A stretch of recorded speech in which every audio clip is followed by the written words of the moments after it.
और I think जो बच्चे स्टडी करते हैं, जैसे कोई गेम वगैरह नहीं करते और भी बहुत सारी पढ़ाई करते हैं, उनके लिए भी कुछ नौकरी की सहूलत होनी चाहिए, क्योंकि उनको लगता है कि हम स्टडी कर रहे हैं लेकिन हमारे पास कोई नौकरी नहीं मिल रही। क्योंकि एक तो जैसे प्लेयर्स का तो सेट कर दिया कि ये करेंगे तो ये मेडल लेके आएंगे, उनको ये नौकरी मिलेगी। आई थिंक स्टडीज़ के लिए भी देखना चाहिए और भी बहुत ज़्यादा फैसिलिटीज़ देनी चाहिए जो एक प्लेयर को नीड होती है, जैसे ग्राउंड्स की होती है, हॉस्टल्स की होती है, अच्छे कोचेस की होती है। तो आई थिंक और भी देंगे तो मेरे को लगता है बहुत सारे प्लेयर और भी ऊपर आ सकते हैं। अब प्लेयर्स को ढूंढना, क्योंकि बहुत सारे ऐसे खिलाड़ी होते हैं जो गांव से बिलोंग करते हैं और वो शहरों तक पहुंच भी नहीं पाते, किसी को अप्रोच नहीं कर पाते हैं। शायद आपके जान पहचान में भी कई लोग ऐसे होंगे जो अप्रोच नहीं कर पाते हैं, वहां तक पहुंच ही नहीं पाते, इनिशियल शुरुआत ही नहीं हो पाती है उनकी। अब उनके लिए सरकार को किस तरीके की चीज़ें करनी चाहिए? क्या आपको लगता है कि इसके लिए एक सर्वे की ज़रूरत है? क्या आपको लगता है कि एक ऐसे विंग की ज़रूरत है जो गांव या छोटे छोटे इलाकों में जाकर एक बार देखे कि किनमें क्या स्पर्धा है? जी, मेरे को लगता है कि जैसे पहले जैसे डिस्ट्रिक्ट होती थी, फिर स्टेट्स होती थी, फिर नेशनल्स होती थी, कहीं ना कहीं अभी थोड़ा मिस हो रहा है, जिसकी वजह से जो गांव वाले बच्चे वो गांव में ही रह रहे हैं, ऊपर उठ नहीं पा रहे हैं। उनके लिए जैसे छोटे छोटे टूर्नामेंट होते रहने चाहिए और उसके बाद बड़े टूर्नामेंट भी होने चाहिए, जो प्लेयर्स को लगे कि हम ये जीतेंगे तो हमें बड़े टूर्नामेंट में खेलने का मौका मिलेगा, हमें ट्रफ में खेलने का मौका मिलेगा। और ऐसे प्लेयर्स का भी कॉन्फिडेंस बढ़ता है और एक उनको भी एक गोल दिखता है कि हमें इस गोल पे पहुंचना है। तो आई थिंक टूर्नामेंट्स वगैरह बहुत कम हो रहे हैं, टूर्नामेंट्स होने चाहिए, वो चाहे किसी भी गेम्स के हों।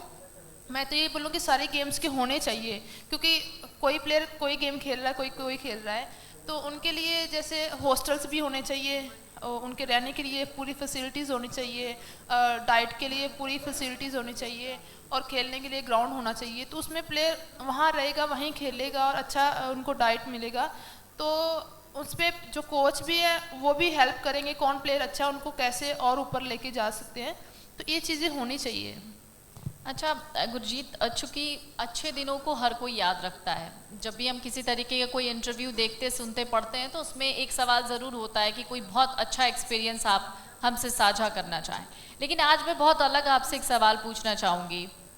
कोई बहुत बुरा एक्सपीरियंस अगर आप अपने खेल के दौरान साझा करना चाहें, जब आपको लगा हो, जब आप खुद को हारा हुआ महसूस कर रही हो, या जब आपको लगा हो शायद अब आप आगे नहीं खेल पाएंगी, क्या कभी ऐसा कोई वक्त आया? अगर आया तो प्लीज़ ज़रूर साझा करिए हमारे साथ। देखिए, प्लेयर्स की लाइफ में अप डाउन चलता रहता है, ऐसा नहीं है। घर में भी बहुत सारी कई बार प्रॉब्लम्स होती हैं, कई बार दिल टूट जाता है, लेकिन पेरेंट्स है जो एक सपोर्ट करते हैं, कोई बात नहीं तुम अपना काम करो। वैसे मेरे घर में भी मेरे छोटे मदर बहुत ज़्यादा उनको बीमार थे, वो एक्सपायर हो चुके हैं। उनका इतना ज़्यादा हालत ख़राब था, मैं अभी कॉमनवेल्थ लास्ट उनकी वो हॉस्पिटल में ही थे, एडमिट थे, लेकिन मैं फिर भी उनसे बात करती थी डेली कि वो कैसे हैं कैसे हैं। वो हमेशा मुझे कभी भी ये बोलते नहीं थे कि मैं ठीक नहीं हूँ, मेरे को एक कॉन्फिडेंस देते थे, मैं बिल्कुल ठीक हूँ, तू अपना काम कर, काम करके फिर घर आई हो। तो मेरे को एक कॉन्फिडेंस मिलता था कि मतलब मैं कभी, मुझे हारने दिया ही नहीं उन्होंने। हमेशा बोला कि अपनी ज़िंदगी की जो भी आपकी फ़ाइट है उसको टिल एंड तक उसका फ़ाइट करना ही करना है।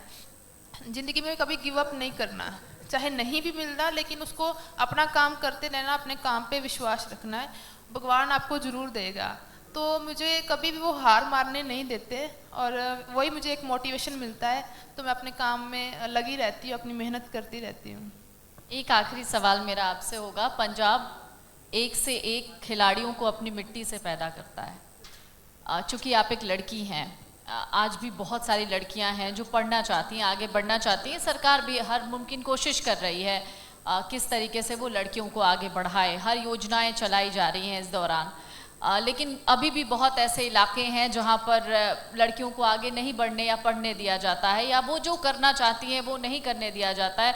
कमोबेश ऐसे किस्से भी सामने आते हैं कि पढ़ाई करो, खेल में कुछ नहीं रखा है। कुछ अभिभावक ये भी अपने बच्चों को सलाह देते हैं, खासतौर से बेटियों को, कि पढ़ लिख लोगी तो अच्छा कर जाओगी, कहीं नौकरी मिल जाएगी, खेल में कुछ नहीं रखा है। तो इस पर आपका एक मैसेज क्या होगा, एक संदेश जो आप हर उस अभिभावक को देना चाहेंगी जो ये सोचते हैं कि पढ़ लिख, क्योंकि हमारे यहाँ भी एक कहावत हुआ करती थी, पढ़ोगे लिखोगे बनोगे नवाब, खेलोगे कूदोगे होगे खराब। तो इस पर क्या आप खुद कहना चाहेंगे? मेरे को लगता है कि पढ़ाई के साथ साथ खेलना भी बहुत ज़रूरी है। हम कभी भी कोई बीमार हो जाता है, डॉक्टर भी यही बोलता है कि आप अपनी बॉडी पे काम करो, वर्कआउट करो। हमें खुद भी पता है, हमारे जो बुज़ुर्ग थे वो भी सुबह उठ के सैर करते थे, उन बहुत कम बीमार होते थे। तो आजकल बच्चे जैसे फ़ोन का ज़माना आ गया, बहुत ज़्यादा यूज़ करते हैं रात को सोने के टाइम में, दिन में भी। तो पढ़ाई भी करो, पढ़ाई के साथ साथ आई थिंक मतलब खेलना भी बहुत ज़रूरी है। खेलोगे आपकी बॉडी भी फिट रहेगी, मेंटली हेल्थ भी फिट रहेगी, आप फ्रेश भी रहोगे। तो दोनों काम ज़रूरी है। हम बोलते हैं कि हम खेलेंगे पढ़ाई नहीं करेंगे, तो वो भी ठीक नहीं है। तो आई थिंक दोनों काम करेंगे तो वो चीज़ बैलेंस में चलेगी, तो आप कभी भी किसी चीज़ के लिए हार नहीं मानोगे। और दूसरी बात, जो मतलब खेलना एक हमारे मेंटल को इतना स्ट्रॉन्ग बनाता है और दुनिया को मतलब दिखाता है कि हम दुनिया में कैसे जी सकते हैं, पूरी दुनिया मतलब दिखाता है। और अच्छा मेरे को लगता है कि अच्छा हमारा माइंड सेट भी होता है और हम सबको अच्छे से अच्छा कॉन्फिडेंस भी मिलता है। तो दोनों चीज़ें करनी चाहिए, पढ़ाई भी और गेम भी करनी चाहिए। खेलने के अलावा आप और किस किस चीज़ को सबसे ज़्यादा करना अपनी लाइफ में पसंद करती हैं? गाना सुनना पसंद करती हैं, गाना गाना पसंद करती हैं? नहीं, मैं बिल्कुल ज़्यादा मैं गाना वगैरह नहीं सुनती। मैं बहुत शांत स्वभाव की हूँ। कभी कभी मतलब जैसे जोक्स मारना पसंद है, वैसे हंसना पसंद है, तो वो चीज़ें करती रहती हूँ। जैसे ये नहीं कि मतलब जो मेरे साथ मतलब कंफर्टेबल है उनके साथ ज़्यादा टाइम मैं रहती हूँ, नहीं तो अकेले रहना भी मुझे बहुत पसंद है। और अपना आराम से अपना काम में रहती हूँ ज़्यादा टाइम, किसी की मैं फालतू चीज़ों में थोड़ा कम ध्यान देती हूँ। अच्छा, कई लोग आपके फ़ैन हैं, लेकिन आप किसकी फ़ैन हैं? मेरे को लगता है मैं सबसे बड़ी फ़ैन मैं अपनी फैमिली की हूँ, क्योंकि जो वो आज मुझे सपोर्ट ना करती तो आई थिंक मैं यहाँ भी बैठी नहीं होती। मे भी शादी हो गई होती, बच्चे होते या क्या होता, आई डोंट नो। बट मेरे को लगता है कि उनकी सपोर्ट की वजह से आज यहाँ हूँ। और फैमिली की support I think her parents को अपने बच्चों को सपोर्ट करना चाहिए। आपका नाम रोशन कर सकते हैं, एक उनको अच्छा ज़िंदगी में जीने का तरीका आ जाता है। तो आई थिंक मैं सबसे बड़ी फ़ैन अपनी फैमिली की हूँ, उन्होंने मुझे सपोर्ट किया।